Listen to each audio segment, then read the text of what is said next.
Welcome back to the final credits. On today's show, we're going to be talking about The Crow and Bad Boys, a little bit about Borderlands, and a show that we just saw that we're kind of hyped about, Avatar: The Last Airbender.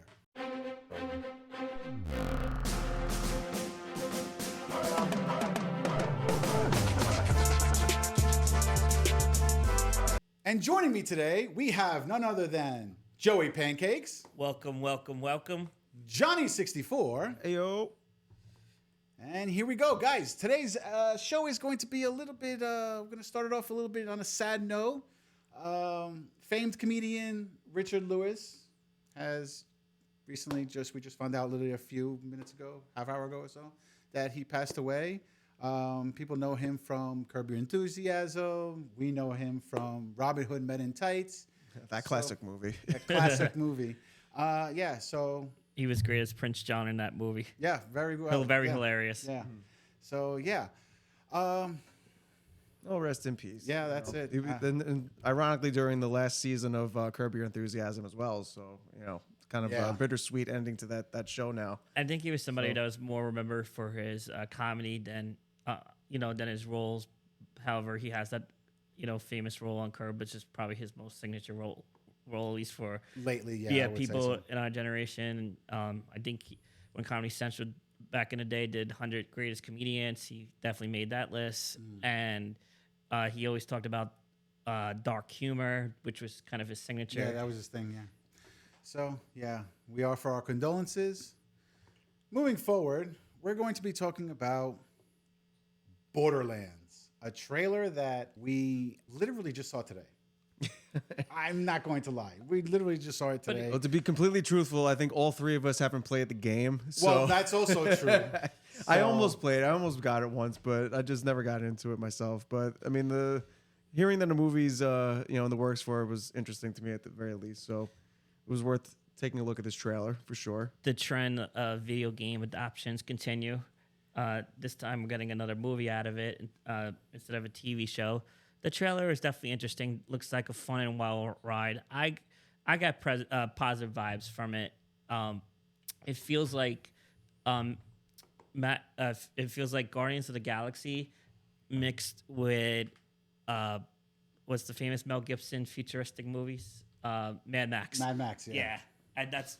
That's a good way to put it. I didn't think of it, but Mad Max was definitely what was in my head without my head actually telling me it was Mad Max. Yeah, that was exactly what I was going to say too. I thought it was a more comedic Mad Max with vibes of, I don't know why, but Fifth Element. Don't know why. Oh, that's another good one. It's like a more like family friendly Mad Max, I want to say, from what it looked like. Yes, totally. I would agree with that. Big Kate Blanchett as the lead role. I'm surprised she's in this movie. I feel like this isn't. I mean, she was hella in like Thor, so I guess like franchise movies aren't completely foreign to her. But Lord of the Rings, seeing her in something like this, like a totally colorful, crazy character in like a crazy world, it was just like, oh, Kate Blanchett, okay, good for her. And you got Academy Award winner Jamie Lee Curtis. Yes. Yeah. Yes. I was waiting for that. Kevin Hart? No, Kevin Hart would. I don't think Kevin Hart would ever win. I don't think he wants to. I think back in his wheelhouse. Feels like he's playing himself essentially in this role, but he's always hilarious. Well, I always think he's hilarious in the things he does. Yeah, I mean, his presence in this movie alone just makes me feel like it's going to be another like new version Jumanji. Jumanji. Yeah, like that same kind of vibe, but. To go back to what you were saying, I feel like Kevin Hart plays the same, just like The Rock. He plays the same character in every single movie. Since he's buddies with Kevin Hart, I wonder if he'll have a cameo in this movie. I never thought about that, but now that you mention it, it's almost guaranteed that he's gonna just like he'll be like a boss character or something maybe, like that. but probably the one guy that's probably gonna steal the show and has carved a new path in voice acting with Bowser with Bowser definitely raising his stock last year in the Mario movie and of course the Kung Fu animated movies as well. Kung Fu Panda, yeah. Kung Fu Panda. What's the name of the robot that? Wait, I have it right here. Claptrap. Claptrap. Okay. was also the name of the little alligators from Donkey Kong Country, but that's. Wait, were they really? I think so. Yeah. Nice. Okay, so And the actor that played Creed's son, Victor Creed, the Right. actor that played in Creed 2 and had a brief cameo in Creed 3. Yeah, and then up top middle we have the girl who played young Ahsoka, young Gamora. She was recently in Barbie as America Ferrera's kid. right. Forget her name. As well, Ariana Green, not Green Belt, but Green Bleat. I think so. The point is, she's definitely one of the most biggest young stars Yeah, she's starting to blow up a little bit. based on that resume alone. And Yeah, Ariana Greenblatt. Yeah. yeah, Mm-hmm. Barbie was. What would you say was her biggest role out of those mentioned? I Probably mean, Barbie. definitely Barbie because you actually see her face. Like she's not in like Ahsoka get up, and she's not in Baby Gamora get up.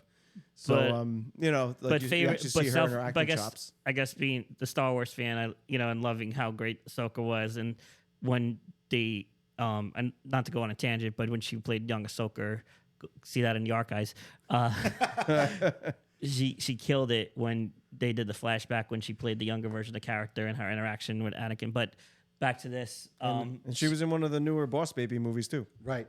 But I will agree with you, Pancakes, on the fact that she had a bigger role in Ahsoka. She had a better role in Ahsoka than she did with Gamora. Because with playing Gamora, she did pretty much nothing. It was just 2 scenes that she had really. but Barely. got the most attention and recognition in Barbie.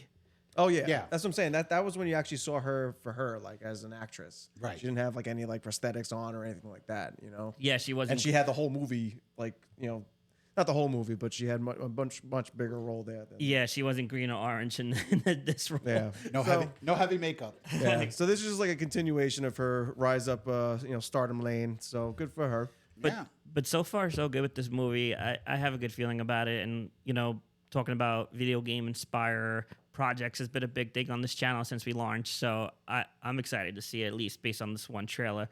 I think this will be a check in the positive category.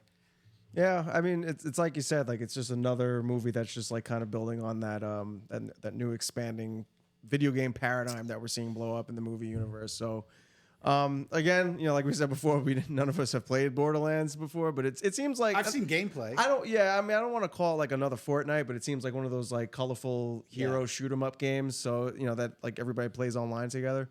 So I'm sure like that the fan base is already hyped up for this. I'm not sure what they think about it. I'm not involved in that fandom, but as a movie itself, it looks interesting. I wouldn't mind if we gave it a watch, went to the movie theater for it. So it looks like a fun time. Looks more interesting than Horizon by Kevin Costner. That's an inside joke with that comment. Anyway, Basically, this seems like the wild ride, but fun that maybe Argyle that you were looking for. Yes, absolutely. You know what? I just thought of that now. Yes, that makes sense. That makes sense. Like watching this made me feel how I first felt watching Argyle. Even though I'm the lone person on this panel that liked Argyle, but I want to hope it's better than Argyle. Well, That's Yeah, well, let me rephrase. When I first watched this trailer, it made me feel the same way I felt when I first watched Argyle's trailer. I can't. Let me speak today. Anyway, did you guys realize who the director of this movie is? No. Didn't pay attention. Who is It's it? Eli Roth, Really? and he's a co-writer too. we did Thanksgiving. So yeah, he in Hostel and a bunch of other things in that horror category. But it's surprising, to step out of his, do something else. Maybe there is a horror element to this, but Eli Roth is a director. And then when they did reshoots for this movie in early 2023, he couldn't be on set, so he had Tim Miller fill in for him to do the reshoots. Really? Yeah. Oh, wow. I had no idea about any of this. Good going, Pancakes, with the research. Nice.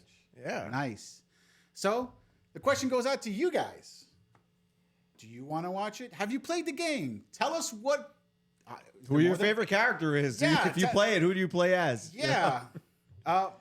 Pretty much what Johnny64 said. So with that said, let us know in the comment section below. And moving forward, we're going to be talking about something that is near, dear to me. And that is that this year marks the 30th anniversary of a movie, one of the first movies that I saw in the movie theater, which is The Crow. Now, The Crow came out back in May 13 of 1994. So literally, You're totally not dating yourself. no, at I'm not all. dating myself at all. But yes, so I was not old enough to go see it, so I had to go with cousins. So shout out to you guys. But anyway, so the point is that, you know, this movie is a near dear to me, and it means a lot to me because it's one of my favorite movies to begin with. And also, its sequels have pretty much, what's the word? They sucked. Failed. Yeah, they failed miserably. So here's the thing. After being in developmental hell, they're actually rebooting it, Again. if that's what they're going to call it, a reboot. And this reboot is going to star Bill Skarsgård. Now, you may know him from John Wick 4. John Wick 4. Yeah, that's what I was going to say. So, you know, and he's part of the Skarsgård clan, which is, you know. And it, Yeah, and it. Yeah, he played it. I forgot about that. Pennywise. Yeah, so now we have a picture of good old Bill as the Crow, which is a little but the point of this conversation is not about him being the Crow or anything like that. It's about Bad Boys 4. And the reason we bring this up is because Bad Boys 4 was supposed to come out the weekend after The Crow comes out. So The Crow was supposed to come out, I believe, on the 7th of June. Mm-hmm. And Bad Boys was supposed to come out the 14th of June or the 13th of June. Now, Bad Boys saying, ooh, we're going to change our dates around and we're going to take the place. We're going to jump into the spot that, not the spot, but we're going to come in a week earlier. Now, the problem with all of this, guys, is that The Crow was not supposed to even come out now. It switched dates with another film that we all wanted to see this year that, unfortunately, we are not going to be able to watch this year because of reshoots. And that movie is Ballerina. So this whole thing is a whole convoluted thing. Apparently, I wanted to watch that movie too. Yeah. So let's a quick rundown because I may have not explained it well. What? Ballerina was supposed to come out June 7th, I believe. Mm-hmm. Instead of it coming out June 7th, it's going to come out next year in 2025. God damn it. And then taking its place on June 7th would have been The Crow, which they already had film production. The movie's ready. And they said, I think it's Paramount, said, put it out. Cool, no problem. Bad Boys comes out and says, we have literally no competition. Let's just go in a week earlier. I was going to ask you, what is that why they're moving it up a week? Yep. That's exactly why. So it doesn't compete. It won't be. So it has less competition. But people don't forget that The Crow has a cult following. Regardless of how many sequels it had that, for lack of a better term, were garbage, the cult following for it is so much that I think it'll do decent for that weekend and then drop off. But the fact that the Bad Boys 4 is coming out the same weekend is kind of it's going to hinder it. Well, going back to The Crow, does this? I know it's just one image. It's not a trailer. It's not a teaser trailer yet. Does this one image of how The Crow is supposedly going to look scare you at all, or do you have any reaction where you're playing a wait and see as a fan of the original? Well, look, he looks like Jared Leto Joker, Which is not a good thing in my opinion. right? It's not a good thing. But at the same time, though, it's a different outlook, right? It's a different point of view. It's a different look. It's 30 years later. Things are different now. You know, right. Back when The Crow first came out, rock was a big thing. Now, this movie coming out, I don't know what's in because that just... somebody saw the Joker from Suicide Squad and said, you know what? This would be a great... Just take away the damage tattoo from his forehead and you got it. Well, if you see, That's what the guy said. He does have tattoos on his head. Yeah, I'm just saying, like the one that Jared Leto had in the middle of his forehead that said "damage," which was the most cringeworthy thing I've ever seen, like on a tattoo I've ever seen on a person. It's a bit hidden here with the how the lighting is. Yeah. Well, Yeah, that's because it's in shadows. Well, the main thing is that his eyes are blacked out, kind of like the original, and he's got like, I don't know, some sort of Illuminati tattoo on his chest. Like it's I think it's just like, I mean, it's not a good start for first impression for the fans. I think I kind of, I mean, I've seen The Crow. I'm not like, I don't consider myself part of that cult following. I respect the legacy that it has, I guess. I loved the movie when I watched it. But I mean, it's one of those movies that is a product of its time, and I don't want to put that in a negative light. Like, it's just like you can't really replicate what it did back then, and it's kind of similar to what we're going to talk about with like Avatar: The Last Airbender. It was just like it was a perfect thing for done at the perfect time, right? And any sequel or redo that you do after is just not going to live up to it. So I think you got to go into this knowing that like it's probably not going to be great, but at the same time, we need to see this image in motion. Like we need to see a trailer, we need to see how Skarsgård is going to act as him, and then I think we can put like an actual judgment down. But so far, like I said, this isn't the best first impression in my opinion. What's the studio behind it? Is it Lionsgate? But before we'll get back to that. What if the studio pushes the movie back a week and it's not competing with Bad Boys? Or that's locked in? Or is that no? That date is locked in already. Okay. Listen, I mean, the thing about it being a cult following is that like no matter when it comes out, the cult following is going to come out and see it. Right. So like Bad Boys can come out the same weekend as it, and it's I don't think it's going to affect its numbers nearly as much as if like but like the other way around. Like if it was a big movie, it is Lionsgate. Yeah, no. So like if in this case, like if Bad Boys 4 like was the smaller movie, if it was like a not as well known, because it's the big name, it's not gonna like this movie, what like no matter when it comes out, it's not gonna put a dent in Bad Boys' sales, I think. But I think it could, like to what you're saying, Spade, is that like it's gonna kind of steamroll this in the box office without a doubt. And also too, I think this movie, there's no way that this movie is gonna like have any budget that goes near Bad Boys 4. So there's that to consider as well. But not at all. So I think, like I said, it's a wait and see to the trailer. At this point, I am curious if how if he followed through and he was still attached to the movie, how Jason Momoa would have looked if he was Eric Draven. Eric Draven. I don't know, man. The funny part is about The Crow is the fact that there have been so many people who have been said to play this character. It was Jason Momoa. It was our buddy Tom Hiddleston. It was supposed to be Luke Evans, I think. Eminem at one point, because in the early 2000s they wanted to do a hip hop version. oh, thank God. At least that was a rumor. Thank God that there have been happen. a lot of people that have been. Does Sting count?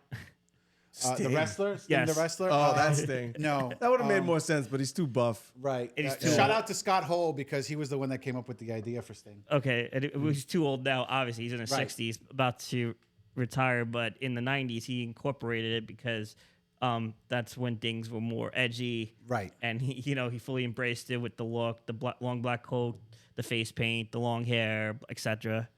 But back to this movie, it's just one image. I say, wait and see. The first one from 1994 is the classic, the cult classic, but of course the internet's gonna have their way and poo-poo this because it's just one image and he looks like emo Joker again, only with black instead of green. Yes, that's perfect. And, That's perfect. and instead of with green and purple and grills, I hope he doesn't have grills. Yeah, If he has grills, we're gonna have problems. Yeah, I mean, I'm looking at a side by side of like both iterations of the character, and I mean, the original is just like it's iconic. You can't touch that, So Maybe- You can't. or Skarsgård's really got to put on a show, A performance, yeah. to maybe it's an make this evolution. memorable. Maybe it's an evolution, and by the end of the movie, he'll work his way back to the 1994 classic look.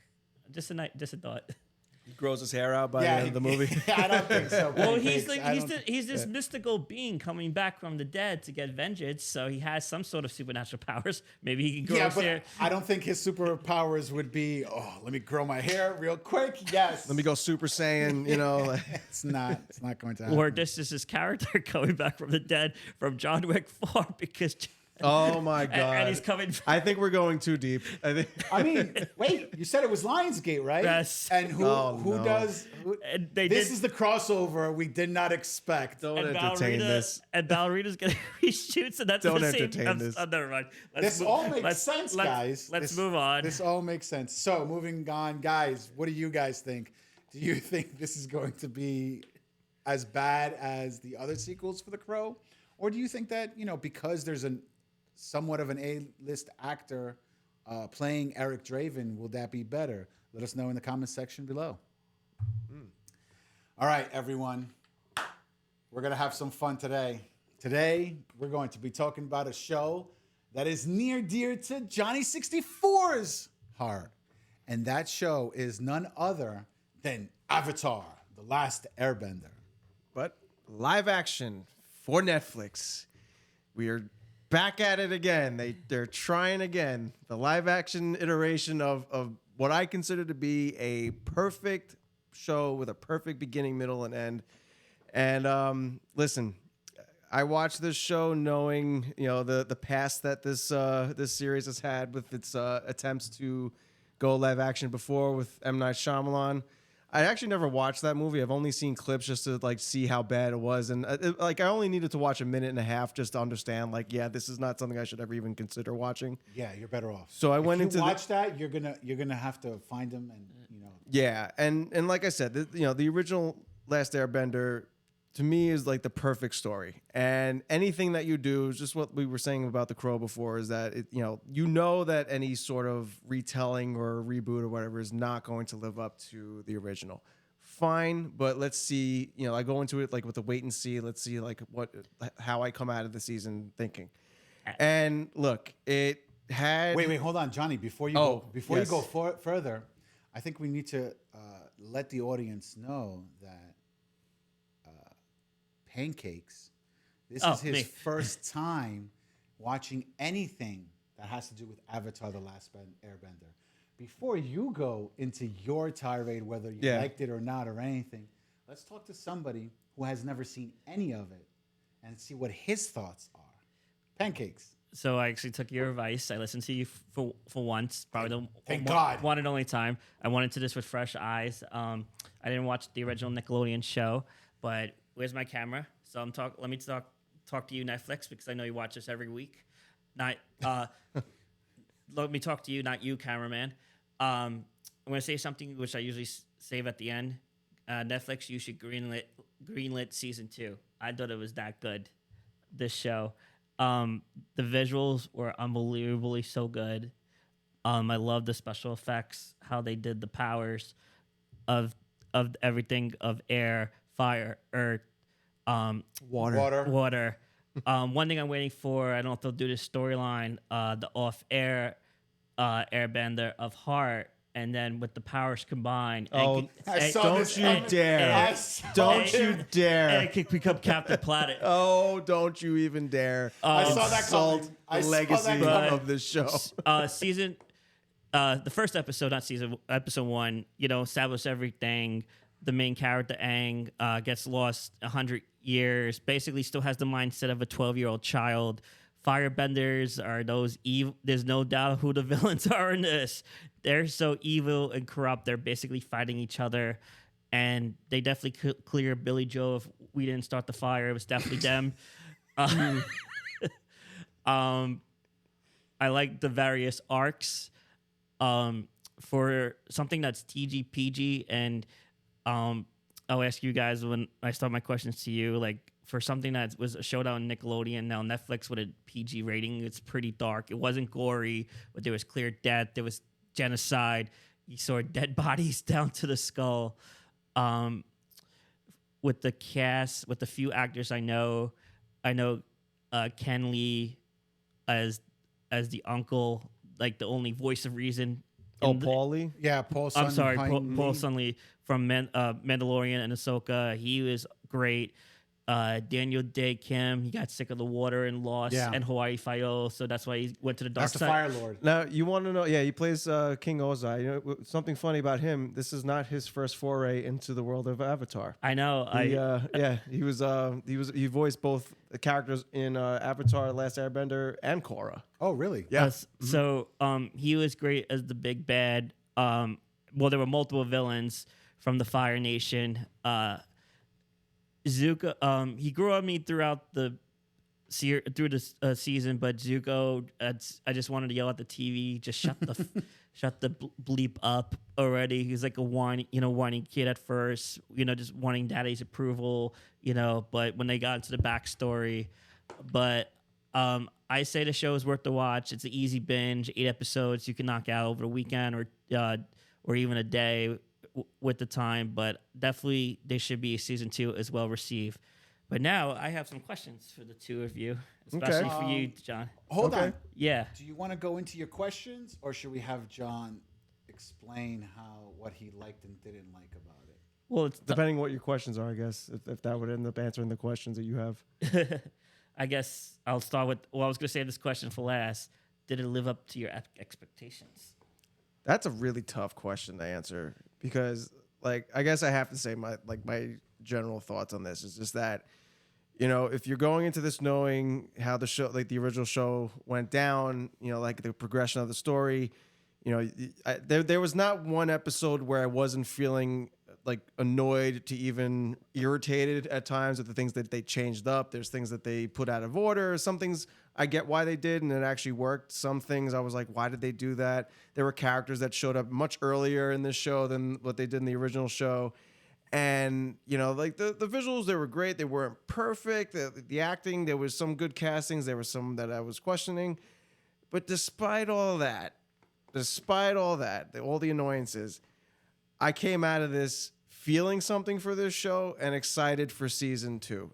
There is a lot to improve on, but I could see how easy it is to improve upon. And I caught some short article where the creators were saying we know what we missed with this season and we want to do better for season 2. So obviously that's really good too. But there were things that didn't hit my expectations, but then I think overall, to answer your question, it actually exceeded my expectations because Really? Yes, I wanted to say the same thing. by the end, like I said, I was way more invested in these live action depictions of these characters than I thought I would be.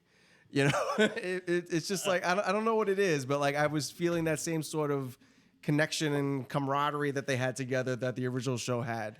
Despite the acting chops not being as great, So here's my one major issue with this show. They did not introduce Toph.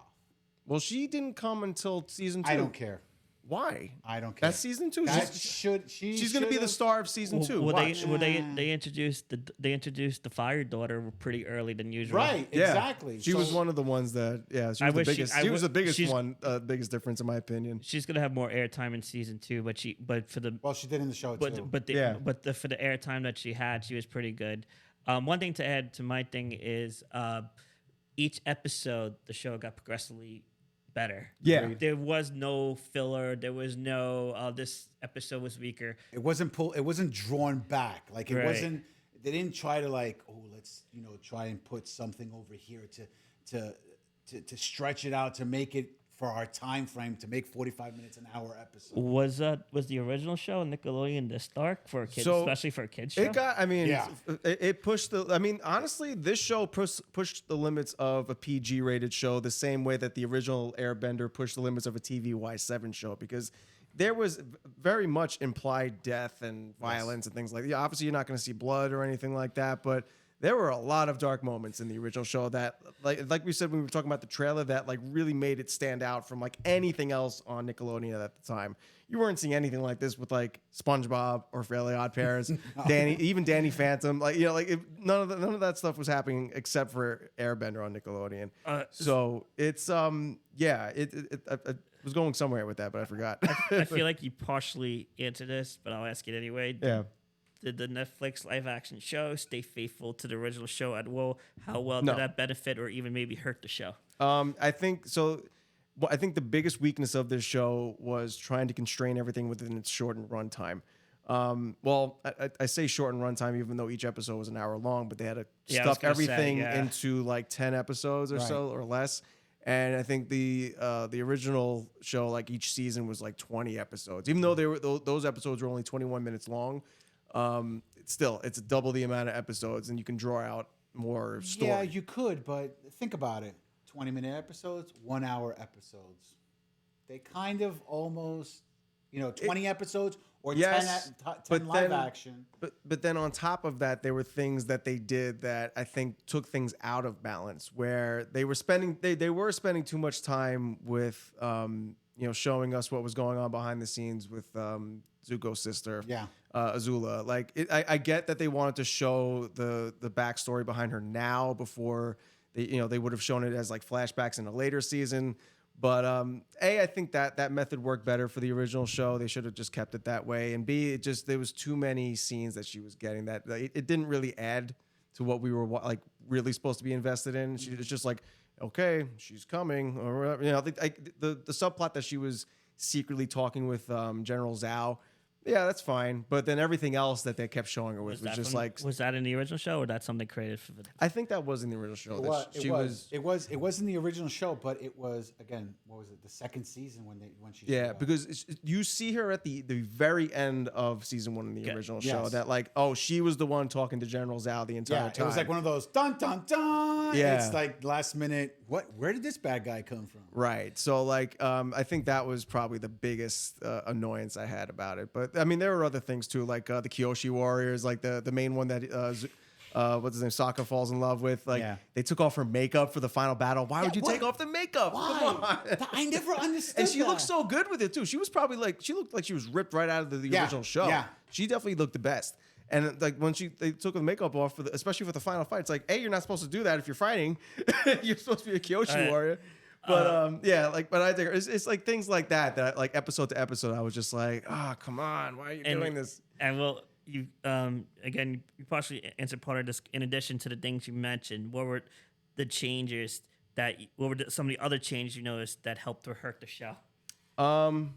Okay, so between both Sokka and Katara, right? Uh-oh. Don't tell me because Sokka was more serious in this. I think he had his comedic moments, but you can't do too many comedic moments. No, like in the cartoon. So, where... but between both him and Katara, they had like imperfections to their characters that I feel like were kind of washed out in this show. Like Katara was kind of like an NPC almost in this show. Like she just was kind of neutral about everything, going with the flow, just was there to help. Just there. Yeah, and like in the original show, like if you were to watch it, she had more of like like a bone to pick with somebody. Like she was kind of like easy to piss off, and she was eager to like kind of get into the fight with things. She like they showed that a little bit here, that she wanted to be like a bigger person and have more responsibility for herself.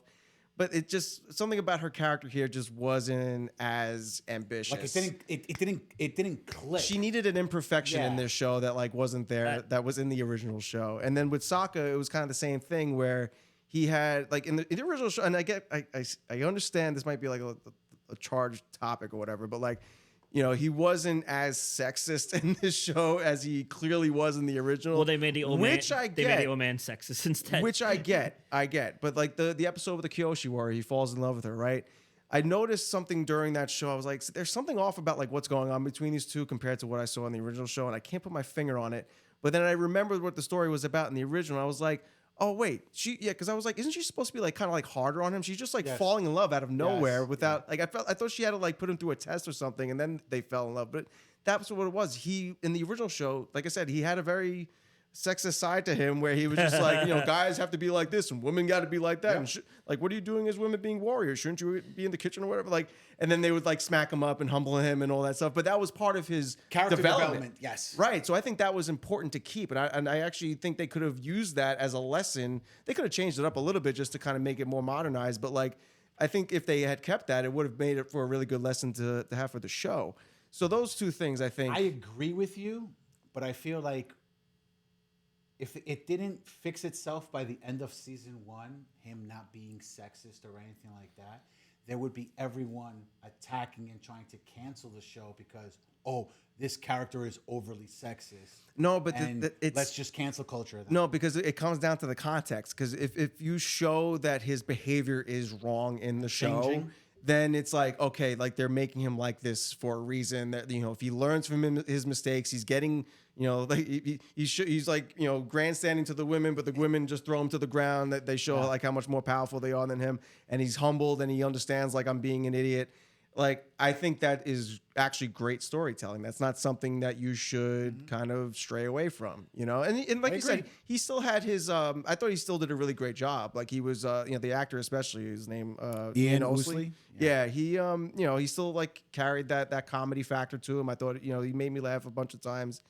And, you know, he sounded like him, and, you know, it was good. I thought he was a little bit too tall, but I feel like him and Katara were like closer to the same height in the original show, but maybe I'm misremembering. But it was just like those imperfections to the characters that made them such great characters in the original show that they could have put back. I disagree about Katara, but again, I'm coming into this fresh eyes.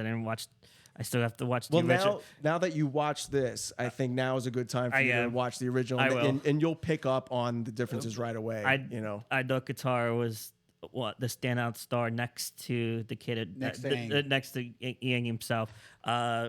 Moving on. Well, I'll say one more thing though, like a change. I'll give you an example of a change that they made that I thought was really good, like actually better for the show. That even if it was in the original, would have made it better. Is that the first scene of the Fire Nation attack on the Airbender Nation, that wasn't there in the original show. Oh, wow. Yeah. At all. Yeah, and especially not to that violence level.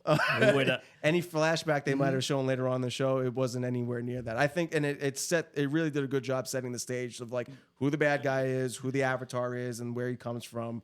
And that, I think that was like one of the examples that like, hey, they actually did this better than the original, in my opinion. Speaking of the various fire attacks, they just the fire alone looked amazing, and that segues into how did the Airbender powers look to you guys in live action? Overall thoughts on the visuals and the special effects?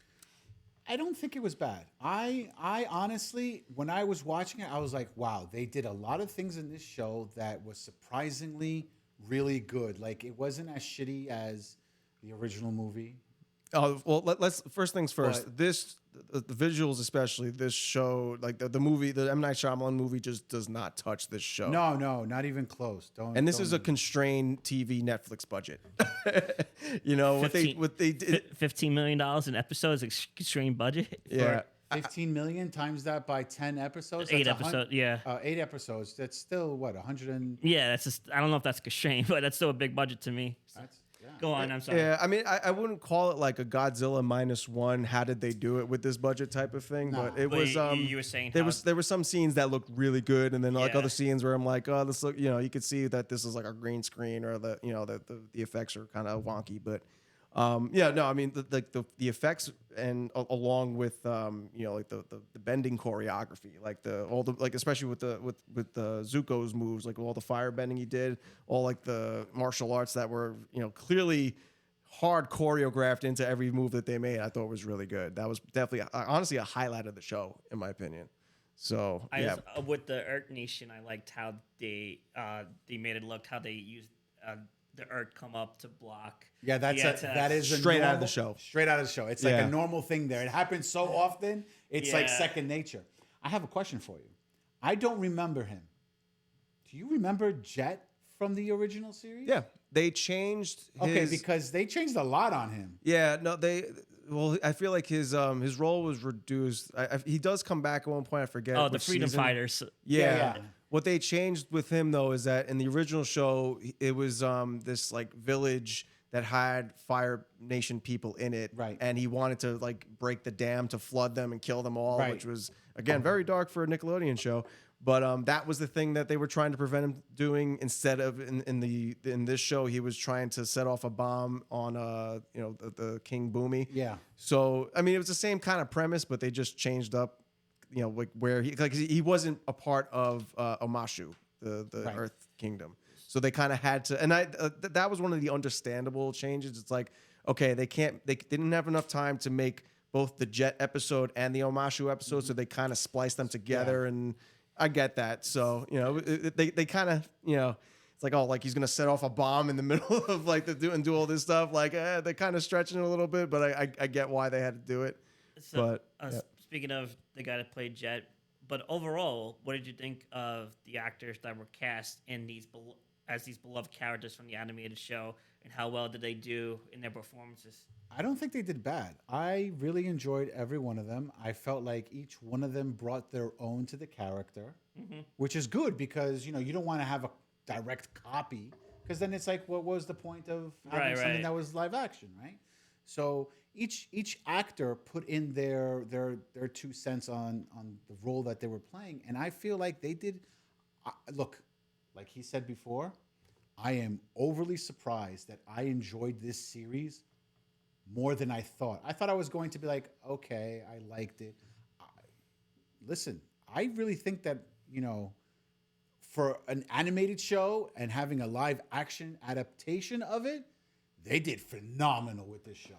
I'll say that overall the cast was really good, and then but there were ones that were better than others. But the ones that didn't hit for me quite right away, by the end of the season, I warmed up to them quite a bit. Like, I think It took some time to build up. yeah, like when I first saw Azula, I was like, that's who they chose for Azula. She's kind of like round faced, kind of like looks like a kid still. Like, I felt like she looked too young. But by the end of it, once she had like her hairstyle and her costume down, she was acting, fighting everything. I was like, I'm starting to get it, feel it, and everything. But then you have guys like I said, the guy who plays Sokka, I thought was really good. The guy who played Prince Zuko was amazing, in my opinion. He sounded just like him. Dallas James. Dallas Liu. Yeah, he was. I thought he was a highlight for me. And then Daniel Day Kim as Ozai, I think was the most perfect casting. He's great. His voice, man. His voice. His presence. His face. He had a presence about him. Yeah, he took on the role. And like I said, he's coming from, he knows a thing or two about the Airbender series. So like, he's worked on it before, so he knew what he was getting into. So I guess he was definitely the most prepared. But like I said, the ones that didn't hit for me like quite right away, by the end of it, I was like feeling the heart from everybody on this. Like, everybody who was a part of the show clearly cared about the series and the story, that they wanted to preserve it. So like, that definitely struck a chord with me, that I was like, okay, like I'm good with these guys. I want to see more of them, and I'm invested. What did you think of the kid that played the title character? Aang? Yeah, Gordon. He's good. Gordon Cormier? Yeah. No, He's only 14 years old. He's good. And he played a 14-year-old very well. Yeah, I think his dialogue delivery was a little too kiddish to me in some ways. Well, but he like has a 12-year-old kid on. But like, compared to Aang in the original show, like I felt like he had more of an edge to him. But like here, because he always just had this kind of like childlike curiosity, like, oh no, you think this? Oh, Right. Like, you know what I mean? Like, he just kind of had In that. this one, he felt he was too sad. Like, No, Aang was supposed to be what happy. I was just saying is how I thought the guy in this show was. Aang in the animated series, I felt had more of like an edge like to his character. Kind of similar to what I was saying about Katara and Sokka. Right. It was just like that extra, like his imperfections, I feel like just weren't on display here. And then like just like the dialogue delivery too, I felt like it was a little too childish sounding, but he was good. I liked him a lot. And the character, the guy that played Zhao, like, who started off as like a background character and slowly emerged as the lead villain by the finale. That finale was insane, but Yeah. he ended. I know that Fire Nation had multiple villains and they're fighting amongst each other, but he ended up being the big villain in the season finale. Like, he got more progressively evil and cold and had this genocide plan of his own. But the actor that played him, what's his name, Ken Young. Ken Lung. he was phenomenal in that role. I feel like, yeah, and I'm trying to remember, because the last time I saw the first season of the original show was a while ago. But like, I know Zhao had like he was like the main antagonist of the first season, sort of, besides Zuko. But I feel like in the original, he was a little bit more cold and like more cunning. He was. Maybe I gotta watch it again, because I feel like here it was just on display too much, that like, he doesn't know what he's doing. He wants too much power too quickly, and he's not ready for what he's trying to do. Like you knew he was going to lose the entire time. Like, he was just that typical, like, guy who thinks he's bigger than he is type of antagonist. Did Zuko's complaining get too much? Like, No. No, Okay. that's, you got, In the animated show, it was way too. At some points, I felt like it's like, oh, dude, okay. It's not But I will it's tell you too right much. now, Zuko, if you watch the original, Zuko is basically the character that Kylo Ren should have been. Yes, I was gonna say I Yeah. got Kylo Ren vibes, like Absolutely. with the whining. No, but he's a better Kylo Ren. Yeah. Gotcha. But once I got the backstory and that you see that the character had more substance to him, then I can understand why he's the way he is. You know, father pretty much sends him in exile on what seems like an impossible mission. Not what seems at the time. At the time, yes. It was, he was supposed to set him up for failure. 3 Yeah. years prior to it, because the Avatar was just a legend. There's no way. He's been missing for 100 years. Who else is gonna find him? But then once you think he's he, even though he came to Aang's rescue, but probably for his own selfish reasons, to because that's his meal ticket to get back into his father's good graces and to go home. But like, just when you had that reason, like he might be turning good, like he has that face turn, he went full heel again, and try to burn him and bring capture. But I can see that that's gonna be like the Tom and Jerry game that's gonna between them. And I think in the first season that cat and mouse game is really more of the first season type of thing. Like as the seasons progress, he becomes more of an anti-hero rather than like a hero, rather than a villain. I mean, like a Vegeta type character from Dragon Ball Z in a way. I'm sure I never really got into like Dragon Ball Z that much, but starts off as a villain but becomes a fan favorite anti-hero is I guess the analogy I'm trying to make. So. Yeah, I mean the fan base that Zuko has behind him is like very strong when it comes to Last Airbender fandom in general. You know what I loved about this that I did not expect I was going to love? What's that? My cabbages. Well, we had to get the that. fact that they brought him back is. Oh, that's the same. Honestly, God, I wasn't expecting that at all. That's the same voice actor.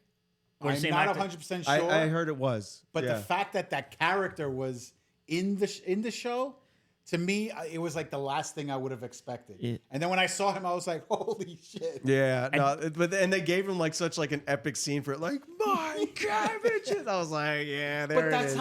But that happened like every other episode. Yeah, it's a running gag in the entire show. Oh, yeah. it's like Jazz getting thrown out by Uncle Right, Phil. yeah, exactly. Yeah, every time that there's like a runaway scene, like they crash into him, and he's always just there. So for the comedy or the lighthearted moments of the show, it took me like I guess by the second episode to realize that's part of the show. I'm like, what is this forced comedy? It was a little cringe at first, but I got used to it and realized, it's part of the wholesome parts of the show to help balance the darkness of what's going on. Yeah, no, definitely. And speaking of comedy, one more character I think we need to talk about is Uncle Iroh. Yeah, Paul Sun Lee. Yeah, what did you think of him? Okay. Because he is by far my favorite character in the original show. Same here. I liked him. I just felt he was played a little bit too serious. Not that I didn't like that. He was a little too imperial. Yes, I was waiting for with the him. Ann's uncle, right? Yeah. Okay. Yeah. So I expected him to have like that ADHD moment that he always has. That he turns around and says, you need to go get tea. Everything can be fixed which with he tea. had. He liked his tea. Jasmine tea. Yeah. But he didn't do it as much. Right. Like he did it a little bit. Like in the first few episodes, he did it a little bit. But then towards the end of the series, like he was supposed to be just like Sokka, he was supposed to be like that comedic relief. Yeah. Like when something serious would happen, 3 seconds later, Uncle Iroh would say something. But I didn't feel that with this. Well, but I liked the character overall, how it was played in a live action setting. Yeah, like this iteration of it was definitely different than the classic Uncle Iroh. And again, like I said, he was my favorite character, so nothing's ever going to live up to that. But I enjoyed it, and like I said, he was just another cast member that I could tell was putting a lot of love into it, so I just couldn't help but respect it and just be invested in it. So he's dead in the Earth realm after episode 1, after the fire wipes out all the airbenders, but he's alive in Aang's head in the spirit world. Is that how? Wait, what are we talking about here? Are you talking about? No. Uncle Iroh was the Zuko's uncle. Oh, Zuko's uncle. I'm Yeah. sorry. The brother I'm of thinking the Fire Lord. Oh, I was thinking of Aang's uncle. No. That was I forget his name. Oh, that's Paul Lee's character. Yes. Yeah. Okay. Yeah. I thought he was one of the scene stealers of the show. He definitely had one of the best performances of anybody, maybe the best performance of anybody. He's the Wait until you watch the animated series. Then Yeah. you're gonna be like, I was- oh, he did okay. Like vo- you could write like a book of proverbs off of Uncle The Iroh voice. quotes. Like But- you could live a good life by living by his quotes. One thing I wanted to point out about that character, like he seems like the comic relief and the wholesome, the only quote unquote good guy from the villain side. But the one serious moment when he had with the Earthbender, because he held him responsible Yeah. for killing his his family, so that he was there, and you can see how serious he was. Like he has that dark side to him too. Well, they show because end of the day, he's still a fire a high person in the Fire Nation. Yeah, he's you a know? retired Like, general. He's the brother of He's King also, Ozai. You know, what was his title called? The something dragon. the Fire Dragon or something. I forget. Yeah. Did he soften his stance because after he lost his son and when his son was killed? Yes, Yeah. that's a big turning point. And going again back to the original show, there is like one of my favorite scenes in the entire show is like when he's by that tree and he's just like remembering his son and everything, and he's singing that song. I was just like, that was one of the most emotional parts of that entire show. But that's what turns him to a new leaf a little bit. Another performance, even though it was a small role, June the bounty hunter, played by Arden Cho. If you're watching, which I know you watch, DM me. But She was the one on the Anteater. Yeah. I always forget her name, but she was another one that looked like she was ripped straight from the show. And I recognized her and looked immediately. so I was good. like, oh shit. and look really good too, but that's beside. I'll dial it back now. So, but overall, guys, I think we freaking loved it. So I know I did as a newcomer to the franchise.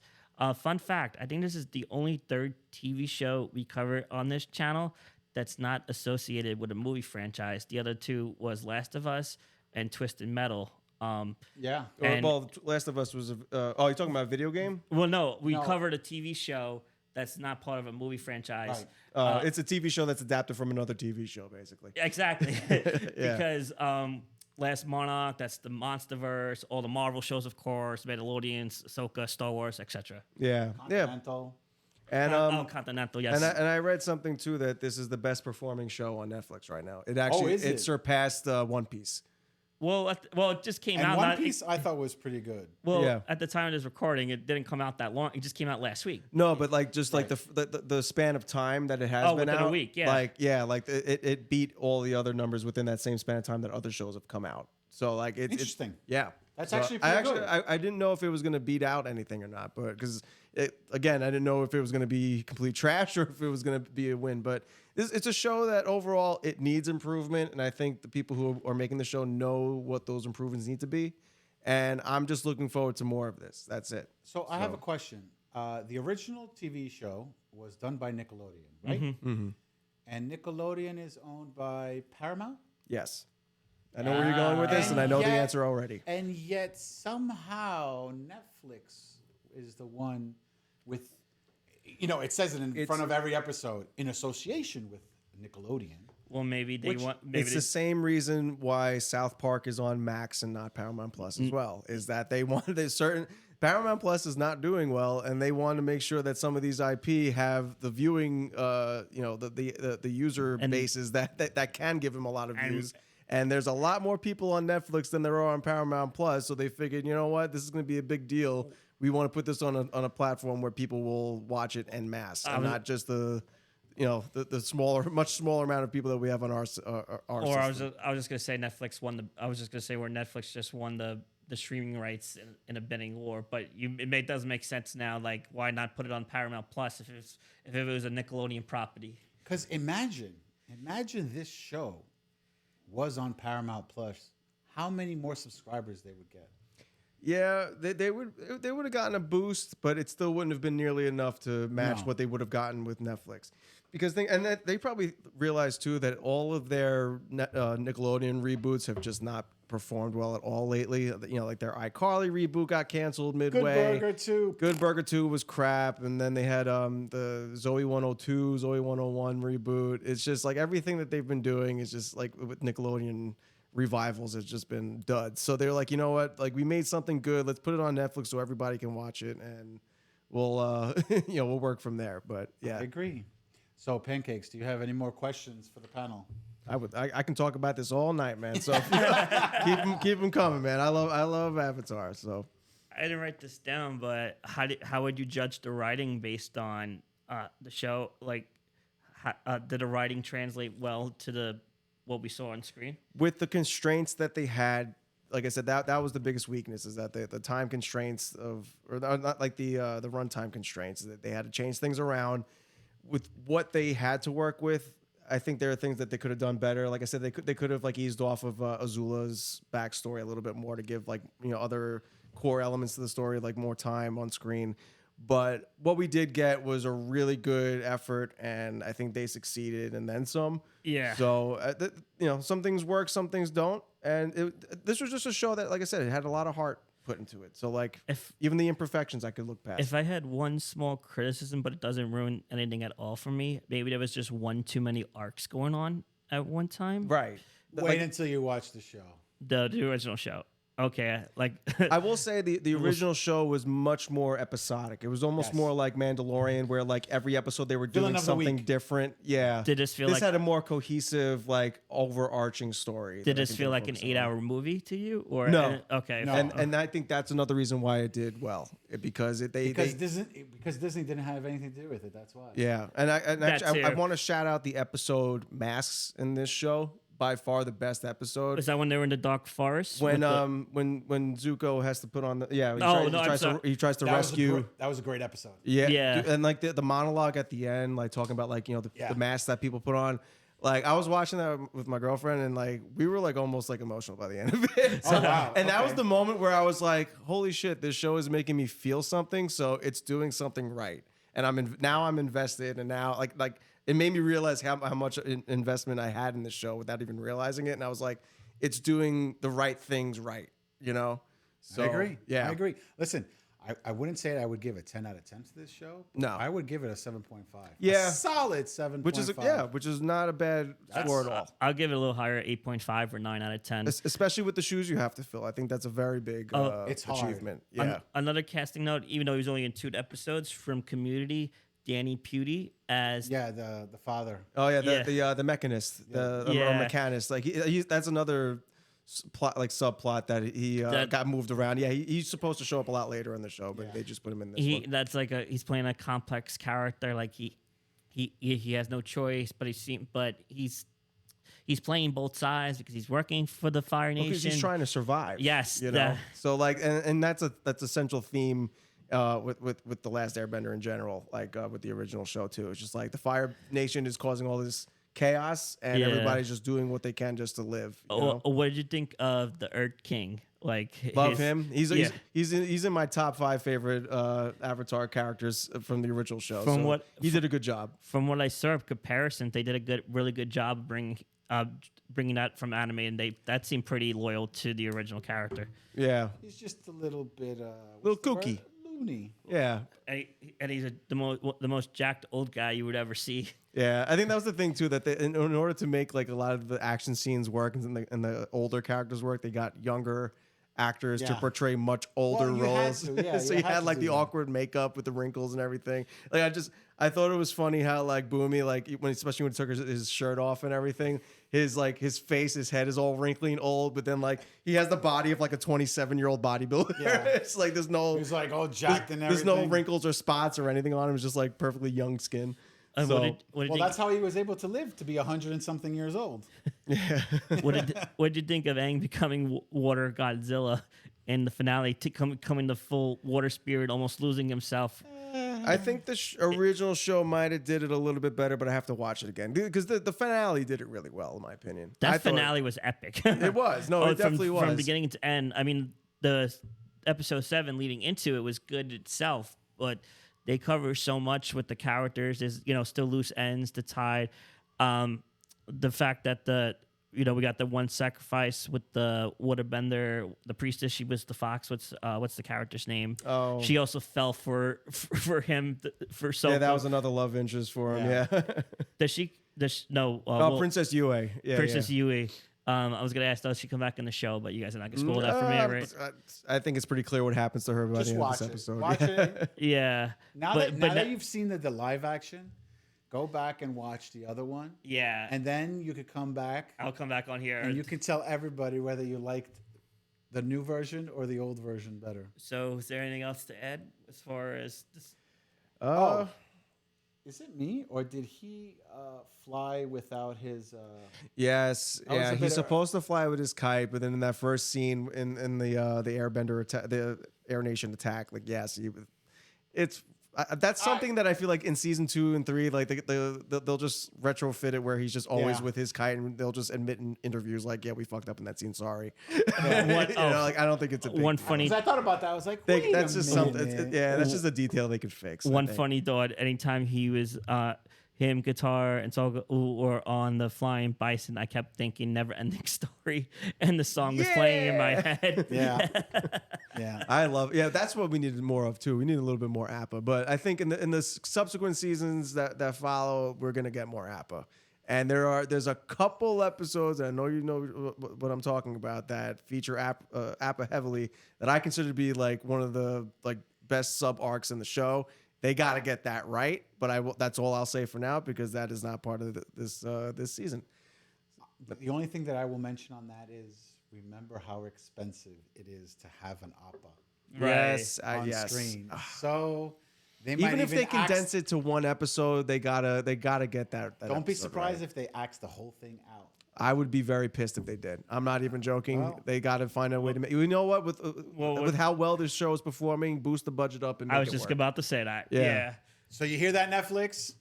Boost it. Yeah, make Give it 'em- work. Give them a raise. Yeah. Tell 'em- Listen, we gave you views. Now you give us what we want. Okay, give or take. That's how business works. And on that note, why don't you guys let us know what you guys thought about Avatar: The Last Airbender? Did you like it? Did you hate it? Do you think the original was better? Do you think this is better? Do you think, I don't know yet. Let me wait until season 2 and see how the story progresses. And on that note, let us know. So, guys, I have one final question to ask you for today. Ooh, lightning round. Lightning round. What are we watching? What's new that we're watching on TV? Now? I'll tell you what I'm watching. I started yesterday, and I started watching because they dropped the first few episodes. I started watching Shogun. Me too. Oh, I was gonna Nice. say that. I guess we all had the same answer. Yeah. I guess, Oh, really? I guess, yeah, I'm about to start that too. I guess we just had a Step Brothers moment, and we have to go to the garage and do karate. Yeah, right. Did we Nice. just become Yeah. best friends? We just became best friends. It's really good though. I don't want to give a full review, but like it's so far. It's a mini series. It's a historical show. Look, Yeah. I'm going to be honest. I watched the first episode. I started watching the second episode, and then I fell asleep. Not because it was boring me, not because it was slow paced or anything, which the show is. It's kind of. Well, you know- it's in its setup mode right Right, now. You exactly. got to know the characters and the storyline Right. and everything. So I fell asleep because it was 2:00 in the morning. That so that too. was the reasoning for it. But honestly, if you guys are have nothing else to watch and you want something new to watch, I think as of so far what I've seen, it's not a bad show. No, it's I Especially think if it's you like great. Japanese culture or anything to that extent. Yeah, and Well- just like the look and feel, they just nailed Well, it. Yeah. well, since And the scenery, oh my God. Yeah, It is so awesome. everything is far. on location. It seems like so. Yeah, too bad it's Vancouver. well, the Well, okay. well, since we're in the warrior mood because of Airbender, I guess the show caught my eye, so I'm gonna keep the warrior spirit going by jumping into this show. I guess one thing to go back and watch, since we're about to see Dune Part 2, go back and watch Dune Part 1. I saw it for the first time, and I enjoyed it, even though that's a 2.5-hour movie, and it's only the first half of the book. But that's really... I don't even think it's the first half of the book. I think it's like the first quarter of the book. Oh, God. Yeah, I'm actually so- watching Dune 1 tonight for the first time. So We're actually sitting here on Eve when the three of us are actually going to see the movie. So stay tuned for that review. So I say go back and watch Dune Part 1. yeah, and I just want to give an honorable mention too to another show that I've been watching. It's on Apple, called The New Look. It stars Ben Mendelsohn, who you probably know Okay. from Secret Invasion, Yeah. and he's the Skrull. So it's about Christian Dior, like the designer Christian Dior, and Coco Chanel. They're from Germany, and it takes place like during like the 1940s, like when the war, like after in France, like when Germany took over France and everything. You had the Nazis occupying everything. There's a story that's actually, it's a true story, that they were involved in some way, like with their business with the Nazis. And Wait, Christian Dior was and Coco Chanel. really? Yeah, Did and not know this. We'll have to look into this. and Ben Mendelsohn's performance is amazing. He's in a this great show. actor. I love him as an He's actor, great. and he really does a great job here. But the premise is just really it's been hooking me so far. I think I'm like 5 or 6 episodes in, and like there might be like another 2 episodes left in the season. Okay, I'm gonna They've have been to check doing that weekly out. drops, but yeah, if you have Apple and you're looking for something to watch, like that's definitely what I think that like I think it's like one of like the highest viewed shows on their streaming service right Oh, now. really? So yeah, it's really good. Not Monarch? It's up there too, Monarch, but that's already over. So like this is like the new thing that came out a few weeks ago. So like that show ended, this show began, and now this is what everybody's watching. Interesting. Yeah. Nice. So, with that said, let us know anything that we need to watch that you guys think that we should watch. Let us know down there in the comment section below. Don't forget, all our social media is in the description below. Don't forget to like, comment, and subscribe. And also, don't forget, we also have this in audio format on Spotify. Search The Final Credits. Other than that, guys, anything else? Congratulations, Pedro Pascal winning the SAG award for Last of Us, finally getting some award. But that's the last thing I have to say. I hope the hangover wasn't too bad the next morning. And on that note, guys, we're out. Roll credits.